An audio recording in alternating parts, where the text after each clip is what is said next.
Bila kita berniaga dekat eBay ni, ada banyak potensi yang produk kita tu boleh sampai ke beberapa negara seperti United Kingdom, Australia, Perancis, yang mana ada 22 buah negara bila anda pasarkan di ebay.com.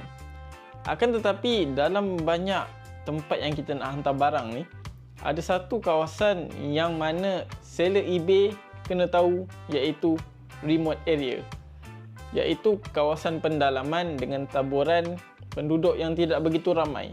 Kebiasaannya pihak Korea akan kenakan cas tambahan kepada seller yang berjaya mendapatkan jualan daripada pelanggan di kawasan remote area ni. Ramai seller yang cancel order bila dapat tahu yang barang diorang ni kena hantar kepada tempat remote area, sebab additional charge yang dikenakan oleh pihak Korea tu begitu tinggi. Tapi jangan risau, cas tambahan ini hanya terkena kepada seller yang menggunakan perkhidmatan express shipping sahaja. Untuk ekonomi shipping, tiada cas tambahan. Cuma macam mana kita nak dapat additional charge tu daripada buyer?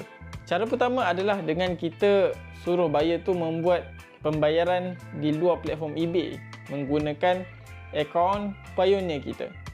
Dan cara kedua adalah dengan menyediakan listing tambahan kita untuk remote area di platform eBay. Cara kedua ni, ramai seller baru gunakan cara ni.